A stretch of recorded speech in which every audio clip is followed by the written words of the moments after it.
Head golf coach Matt Terry is teed up on today's edition of Tech Drive. Coming up, we'll discuss Terry's championship past, a growing connection between one of the PGA Tour's best and this Tech program, plus a little Chicago-style pizza. Strap in. The Tech Drive starts now.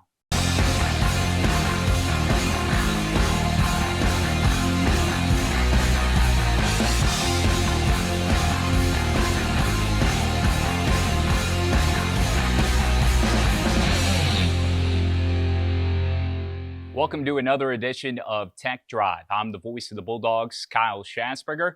And however you might be consuming us through video, La Tech Athletics on YouTube, or audio wherever you may podcast, we appreciate you joining us again. And to my right, he might not need much of an introduction, folks. You should know a lot about the ninth-year golf coach, Matt Terry, ahead of this upcoming season. Matt is my office neighbor. He is a tremendous human, a spectacular coach, but an even better neighbor. Normally, we're swapping war stories, providing sage advice. At least you're giving it to me. But now we're in Ryan Ivey's suite here at Joe IA. How are you? I'm telling you, I'm fantastic. And we need to get your desk up here.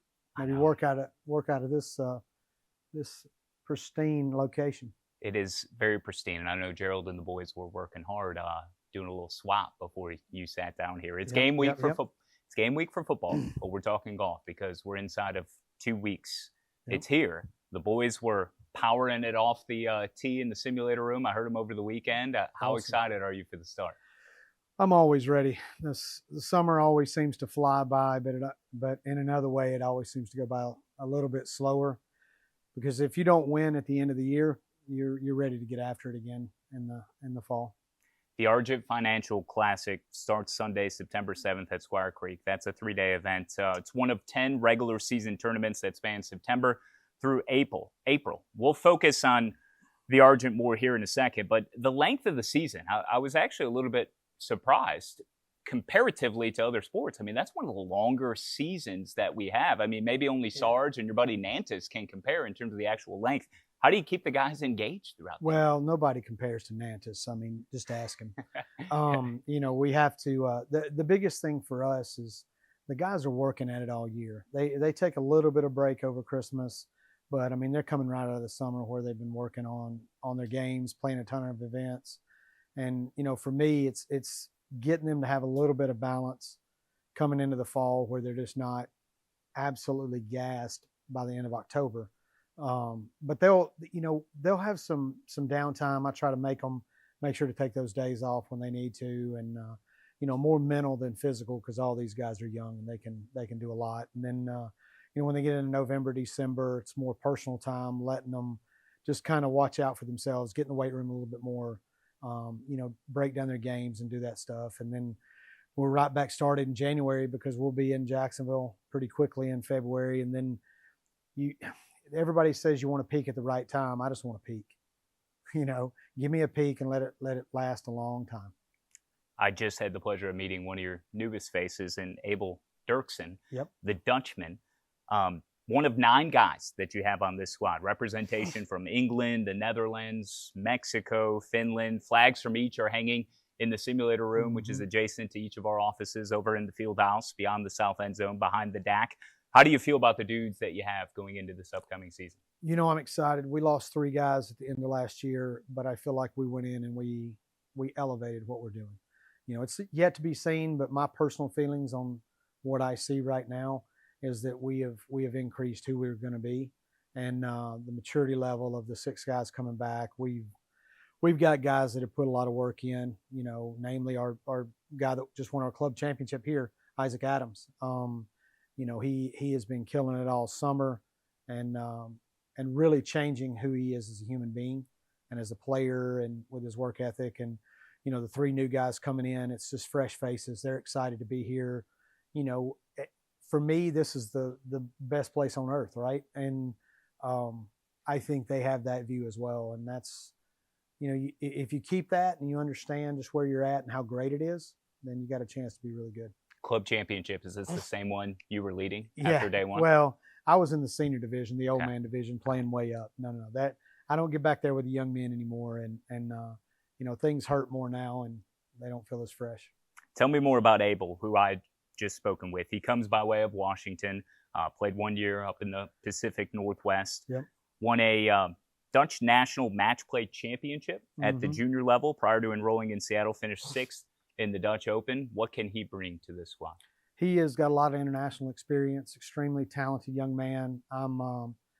We were excited to get him. I was recruiting him actually when my wife Dixie got sick in 23, and we were watching him pretty heavily, and he ends up going to Washington. And very fortunate that, you know, with the roster limitations, sometimes people say it's bad. Well, it ends up being good for us because we've got Abel coming here as a transfer, and I'm excited to see what he can bring. And I think he's excited to continue elevating his game. He's had a pretty good summer, but knows that he wants to continue to get better. And, you know, with his talent and work ethic and what he wants to do, it's going to be exciting to see him change and elevate and be a huge part of our Dog Nation.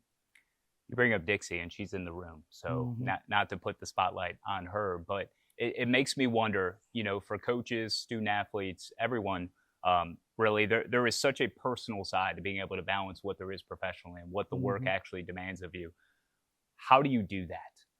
From your perch, you know, in being able to separate work, family, and navigate through the certain times of the year, sometimes certain disaster or tragedy can strike. Right. How do you overcome that and keep perspective on what is most important in life? Well, I didn't do a great job of it early on in my coaching career. I was caught up in the wins and losses, and I think all young coaches do that. But as we get older, we understand that, you know, the most important thing that we're doing is driving young men. We're keeping God first, and then our family, and then the sport we choose to, you know, play. And it's a thing. If you keep that perspective, the golf will take care of itself because you got things in a priority level. If it's all about golf all the time, it's not a very healthy existence. And, you know, for me, my wife's, you know, just, she's always kind of kept everything normal at home and been there the whole time. I mean, she was a big time athlete and coached. And then when we had kids, she stopped coaching and she coached the kids through their little league and all that stuff. But it's given me a greater perspective since January of 23 with what we want to do. And I want to win worse than I've ever wanted to win, but doing it the correct way. And I think we're on the verge of doing some special stuff. It's yet to be seen. But, you know, with all those things, it's, you know, I always tell young coaches to make sure to take time with their kids, take time with their families, which you just did for an entire week with your daughter. And you know, our jobs are very important, but they can take that stuff away. Just don't take away my family. Well, I've gained incredible amount of respect for you and seeing the family man that you are. And certainly I think a lot of people can draw some inspiration in the way that you operate. There's Dixie, there's Maya, there's Alyssa, there's Sawyer. I've seen them all, I think, at this point, except Maya, right? Yes, except Maya. Except for Maya. She works all the time, so she hadn't come back. Yeah, and she just celebrated her birthday. Back to the course in Squire Creek. I'm interested in some of the benefits that can provide, and I think they're endless. You know, it's a sensational track that you call your home course, almost surreal, unbelievable. You drove me around. We had a Letterman's breakfast earlier this month in August, and you took me around and showed me, and man, what a spectacle it is. Yeah, it's nice to be able to be at the best stadium in the state, you know, and know we have that. And number one course in the state. It's not ranked by me or anything else. It's Golf Digest, Golf Week. It's shown and notated, and we're very, very thankful to have it with the crew that runs that course, the Davisons that provide it to us. And, you know, it's one of the big things that drew me here to leave my last post. And it's been, you know, it's been a great place to call home. The guys get better. And it just seems to be better every time. Every time I drive into the place, I look at 18 and I look at it the whole drive in, and I'm so thankful to be there and just blessed. And I feel like our guys are the same way. You know, they know what an advantage they have.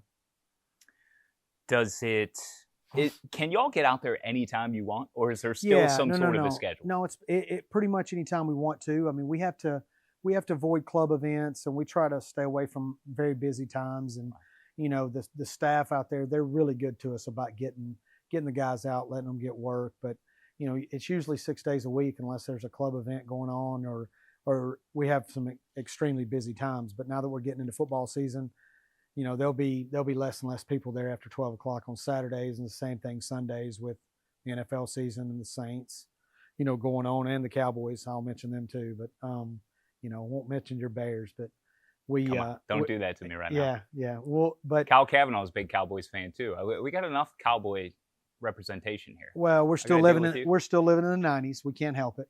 But no, it's a great spot that we call home, and they're super good to us, no doubt. Have you watched that Jerry Jones documentary on Netflix? I haven't yet. I kind of got through and lived it.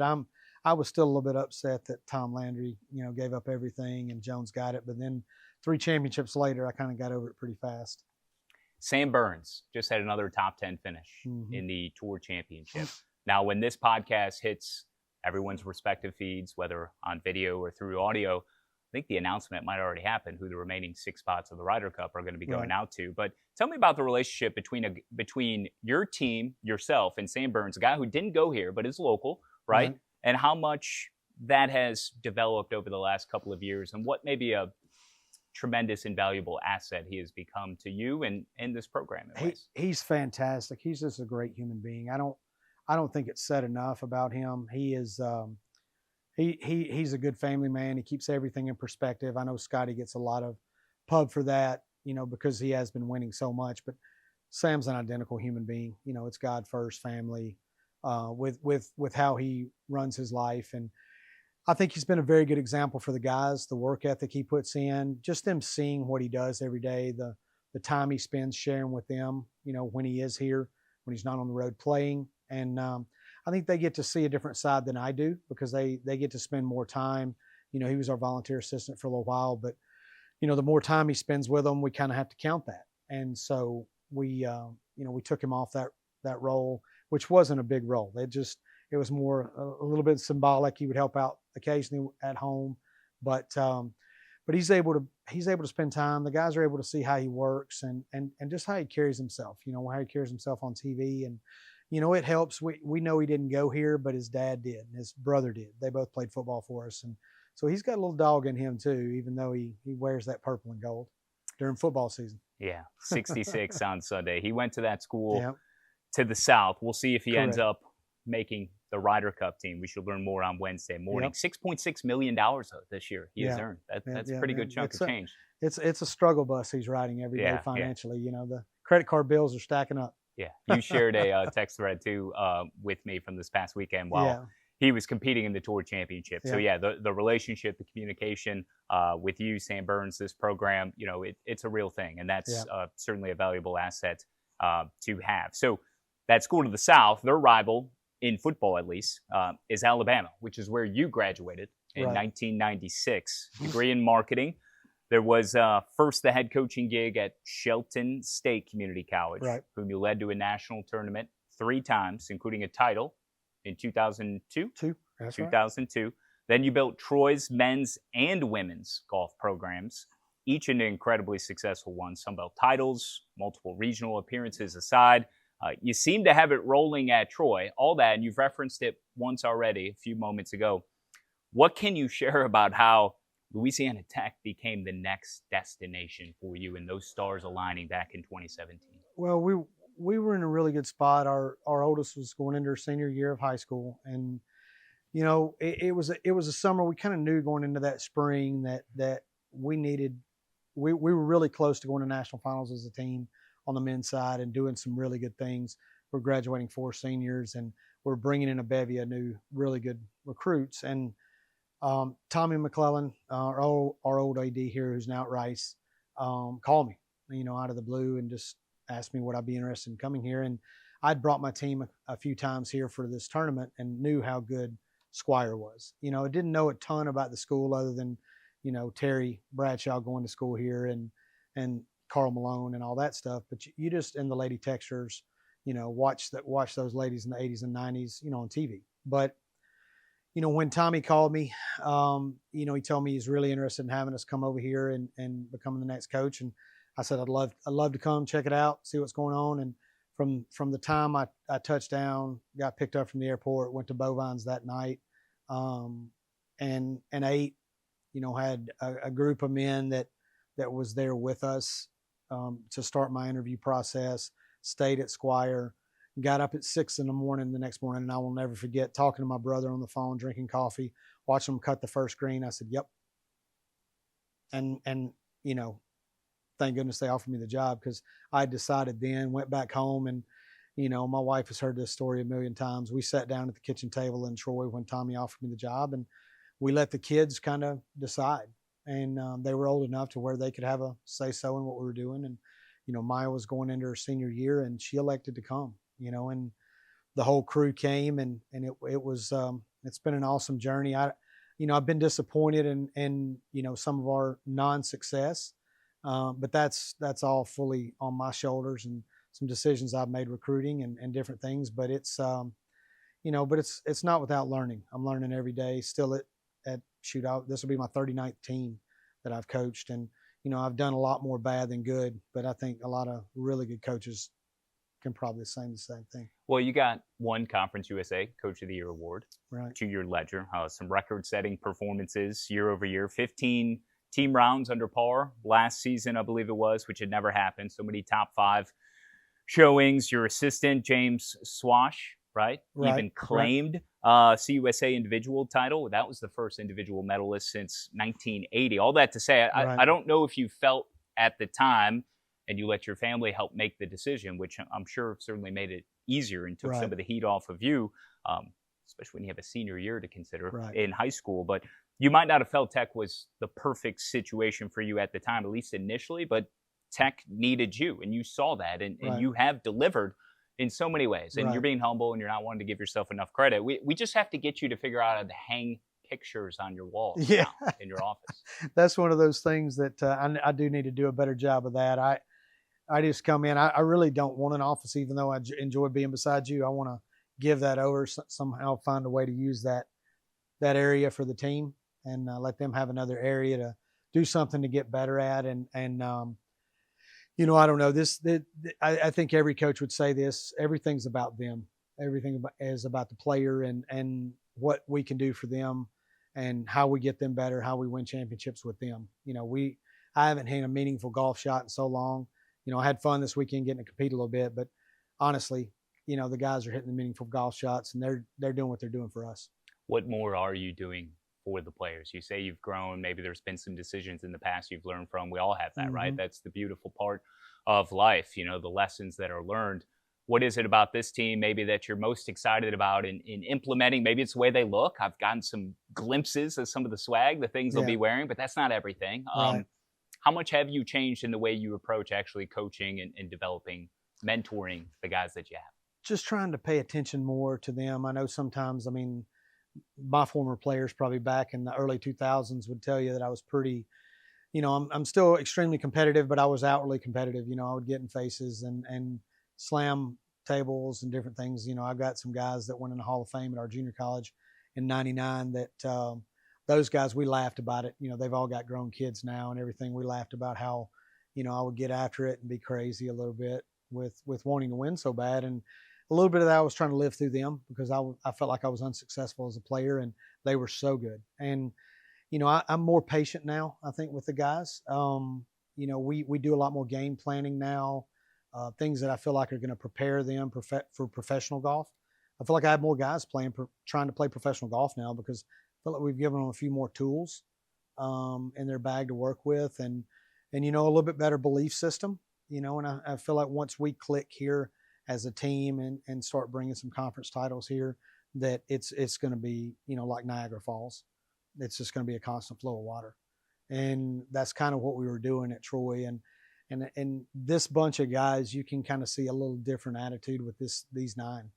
And we haven't even started yet. You can just see it. Last night when I picked up Abel, picked up Morton, those guys were waiting on him at a local restaurant, and they were outside. And this guy's the newest guy, one of the newest guys, and the other 2 new guys are here, and you can just kind of see a little bit of a brotherhood happening, and it's something I talk to the football team about just having an ownership together, because they're the ones making the history, not the coaches. Did you get nervous when you had to speak to the football team a couple weeks ago? Not at all. I don't think I get nervous. I talk a little bit too much anyway.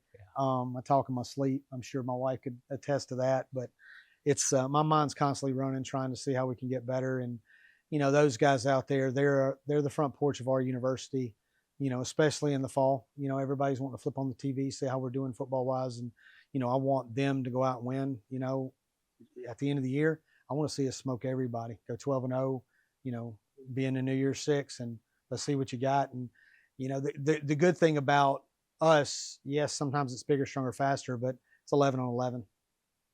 That's it. They don't get any more players than we do. And, you know, if you have that mentality and you're ready to peg it up, that's what I tell our guys. They only get 14 clubs. I really don't care what school you go to. I don't. Whether you're number 1 in the country or number 300 in golf. Just everybody's on an equal playing field when you walk on the golf course, and it's exciting. Well, football begins on Saturday, 6:30 kick against Southeastern. Tech Tailgate can be heard along the Louisiana Tech Sports Network at 5 p.m. Rotolo, 6 o'clock with Sonny Cumbie. Just checking some boxes, some housekeeping here for everyone consuming the product. I got one more, too, as we've got a sponsor to the show, but I want to tee that up by asking you about your time in Q School and also in the Tommy Armour Tour, Hooters Tour as well. I mean, you were a player, right? Yeah, kind of. Quotations. Yeah, 1988. I donated a little bit to all those guys.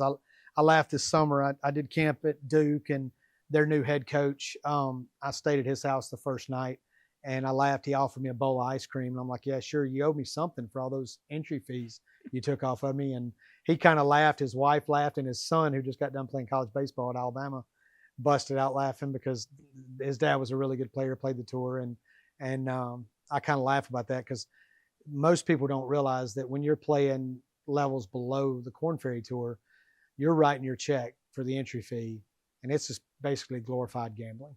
You know, you're paying, back then it was $700 to play a Hooters event, and you're playing against a bunch of guys that are doing the same thing, the best players, and there's some of those guys that were winning. I remember playing in the Tour Championship for the Hooters Tour, and T. Burton won.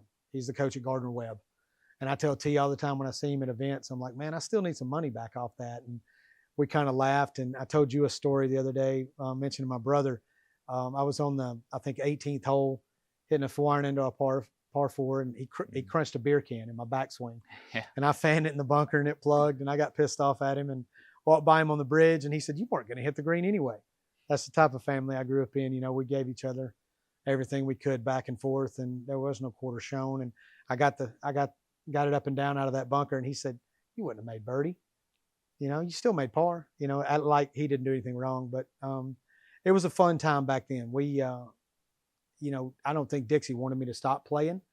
You know, I remember calling her after shooting 71, first round of Q School, and called her from a payphone and said, "I need to get a job." And, you know, you figure out really quick you're really good, but there's a different level. And then you got Sam Burns that's on this level up here. Right. And it was good that I figured it out so quick because we were going deep in debt. What was your get up when you were on the course? Like, paint a picture. What did you wear? What was your hallmark? Is this a John Daly? When I think Hooters, I think John Daly. I think beer. I think wings. Oh, yeah. There was none of that. That was just, okay. I think they were just the title sponsor. That was another thing my brother said, "Where are all the Hooter girls?" You know, of course. He wanted chicken wings and Hooter girls, and there was none of that on the golf course. Yeah. And it was pretty humorous because he didn't get it. But no goofy pants? No. I was normal. Tight polo showing off the muscles? No tight polos back then. The sleeves hung down to the forearms, and I was a lot smaller than I am now. I'm about twice the size I was then, but nothing real big. We wore a little bit longer socks back then. We didn't have the short socks, but it was a lot of fun. The material wasn't near as good. It was pretty hot, what we played in, the cotton piquet and everything. But it was a fun time. I learned a lot, and I'm glad I did it because I don't have to say I could have. Well, speaking of material, Tech Drive outfitted by Paddens. Okay, no matter where you are headed to work, out on the town, the big game, you deserve to look your best. Paddens Western wear, Paddens downtown have everything you need to dress to impress with styles and brands for everyday life, work, game days, and pretty much any occasion life may throw your way. For the Tech fans out there, Paddens downtown has hundreds of unique, officially licensed Louisiana Tech apparel options to shop from. You can find it all when you shop locally at Paddens in Ruston, a North Louisiana tradition since 2007. You were born in Augusta, Georgia, Coach. I mean, this is ingrained. This is like a birthright for you to be a golf coach. Yeah, it's kind of crazy. I fell into golf probably 9th, 10th grade. I wasn't even very good in high school, but you know, you stop playing baseball, playing football as number 2 guy. I wasn't going to play a ton of football, but it was just kind of fell into golf. My dad got me a set of golf clubs. He wasn't a golfer, and he would tell you if he was still alive that he doesn't like golf, but I got into it. I liked the fact that it was just you.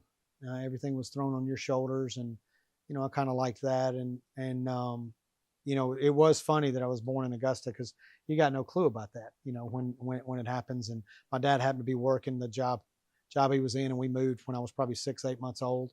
Moved to Fort Payne, Alabama, northeast Alabama. He was working for the Howell Company, and and then the rest is history. Once I started playing, it's given, it's been good. It's been a good life that Dixie and myself and our families had so far. When was it that you first thought, hey, this coaching thing might be something I actually want to do? Well, the household I grew up in, my dad had a little bit different mentality, even though we worked at a paper mill. He had played football in college, and just seeing him talk to my brother's friends growing up, we had our quarterback of our high school stayed with us a ton. My brother's different friends that were receivers and stuff on the football team would stay with us. And my dad it'd be those late night talks. My dad would talk to him about things after games, and back porch, smoking cigarettes, drinking coffee, talking to him then after they'd been out all night. And just listening to him, I guess you would call it coach speak, but you could tell it was coming from the heart. He was trying to give them lessons on it. And then when I went and played, I had I wanted to play or I wanted to coach. And it just so happened that when I was at Alabama, I helped the junior college coach a few times in qualifying, watched the guys a little bit. And, he called probably 2 weeks after I decided I didn't want to play, and said, hey, I need an assistant. And I said, sounds good to me. And came up, checked it out. Guys were extremely good. Asked him what it paid. He told me $250. And went back, convinced Dixie to quit a really good job she had.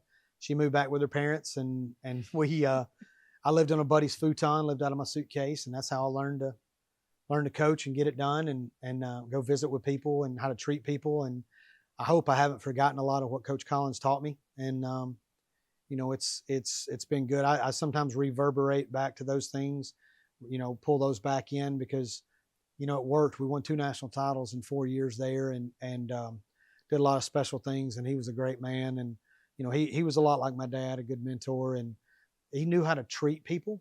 And it wasn't necessarily the president of the school he knew how to treat. He knew how to treat people, and I haven't forgotten a lot of that. And I kick myself in the tail sometimes when I get too far ahead of myself. But it's been it's like I said, it's been a fun ride, and I don't regret it all living on that guy's futon. And I hated being away from her, but she started coaching with her old high school coach, and we got to have a little bit of fun before we had kids, coaching and all that. But it's gotten, it gets serious now. Yeah. Well, you and I are a lot alike. You certainly have more maturity and wisdom, just because of age. I'm not calling you old, but you've been around a little bit longer. But yeah, there's a minimalistic side to life to kind of embrace, and to harden yourself and become callous and make certain sacrifices and live out of a suitcase, or live in a tiny 1-bedroom apartment that can barely fit all of your things. But whatever is necessary, and that blue collar aspect, that workman-like approach, humble beginnings. The sacrifices certainly can equate to bigger payoffs. So, and I know you're certainly living the dream right now, you and your wonderful family. Let's circle back to the Argent Financial Classic, then we'll get you out of here. Okay. How can people follow? Is this an event people can come out to starting on Sunday, September 7th? Definitely. Enlighten me. Let me know how people can follow all the way through Tuesday the 9th. Definitely. We've got us and 16 other teams playing at Squire. There'll be 96 players out there. We'll play 18 on Sunday, 18 on Monday, 18 on Tuesday. On Sunday, we'll go off. I think we go off at 9 o'clock. I can't remember exactly where I put us, and all tee off Sunday and Monday will be off number 10. And then Tuesday, we go off 1 and 10 just by scores. Love to have as many people out as can come. Would love to have a huge throng of people, carts, whatever, come out, watch the guys, support them.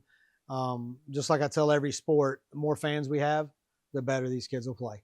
They want to perform. They're putting on a show, and they are competing, but they're putting on a show, and they want to put on a show for fans. And I would love to have plenty of people out there. But if you can't come, scoreboard by clip, that'll be live scoring. It'll be on there. It'll be hole by hole live scoring, and they can queue up there, and it'll all be posted on our website. And they'll be able to see everything. But we're excited to host again, and Argent's been great to us, and Kyle McDonald's a fantastic friend and a good mentor of mine, and I've been excited to partner up with him and with this tournament. And the number of past champions and past teams that have won this tournament, really huge. 2 weeks ago, the winner of the Live event, Sebastian Munoz, he won our event. He's second lowest score ever shot, 63, and I think it was 2014. Victor Lang that played for us shot 62 that day. And, so we've got a little one up there. 62 is the record at that tournament. And, Davis Thompson, who's won on the tour, won our event probably in 2019. So, you'll see some players out there that you might see on TV one day. It's pretty exciting. And there'll be individual winners. Yes. Team championship, Team right? champion, individual winner. And it's the only home event. So, this Correct. is the one opportunity here locally to get out to Squire Creek. Again, that's Sunday, September 7th through Tuesday, September 9th. Did you schedule this around the Cowboys opener? Do you know what day? Because the Bears play on Monday Night Football. We've got a standalone, there's no doubt. We gotta make sure that the Bears are getting watched. Yeah, the Bears. From That's the right. Bears to the Dogs. And you are in That's Chicago the following week after Yes. Squire, right? Yes. You're going to my neck Following of the woods, the South, and then South Bend, early Yeah. October. That's going to be super exciting. You're going to enjoy some pizza. Yes, we are. Kyle has recommended we're going to go to his stand that he went in high school, Aurelio's. Yes. Excited. The original location where the Pope has pizza. Yes. They have a Poperoni pizza. Yes, they do. And we're excited. We're going to get to go play the Saturday before the practice round. Go to Chicago, and we're the guys are super excited about it, and it's going to be fun. We're definitely blessed. The school allows us to go do these things and give these guys the experience of going to Notre Dame, going up to Chicago Highlands, and everywhere we get to go. These guys are blessed. It's living the posh lifestyle. Yeah. Well, So you're a legend, man. Look at this face. I appreciate it. Look at this guy. This is a face for golf right here. Yeah. Maybe somebody will run into you at the airport and want to get a picture with you. They should. There's no doubt. Because you said no to Paul Feinbaum the other day. Hey, listen. I didn't want to disturb him. He was getting a cup of coffee. He was paying. He's got money to pay those $7 for a cup of coffee. So he was getting after it. Saw him in the airport. Yeah, mouth of the South. He talks That's about right. a league that we're not really too concerned with, though. No, so it's no, okay. no. Especially week 2 when we go to that school to the South Yeah, and yeah, take care of business, right? yeah. Anybody that wears purple and gold, come on. Yeah. Well, best of luck to you with Thank the you. Argent Financial Classic and the entire season. We'll be talking a lot. Again, appreciate everything you've done for me since Thank you, I've brother. been here. It's been 2 months, and spending the time with us on Tech Drive. Thank you, brother. Appreciate you. Audio options will continue this week. We'll have a couple of feature interviews. One, Luke McCown, former Bulldog great, will visit with Jerry Bird. We'll have a teaser for that as part of Tech Tailgate ahead of the Southeastern game coming up on Saturday night as well. But look for that in the podcast feed on Friday. Luke McCown with Jerry Bird. We'll have the Coaches Show in case you missed it Thursday night at Rotolo's. That'll be available Friday also. And then one more tip of the cap to Dave Nitz. Forever the voice of the Bulldogs. All the guys that were running circles with him in the play-by-play circles, all his colleagues throughout the multiple decades that he was a part of this industry and certainly this university. They shared their thoughts on the great man that Dave Nitz was. We'll have that on Saturday. It'll be a part of the pregame show as well. Hope you enjoyed the ride on Tech Drive. I'm Kyle Schatzberger, the voice of the Bulldogs. So thankful for Coach Matt Terry for joining us here today. We'll be back again. Go Dogs.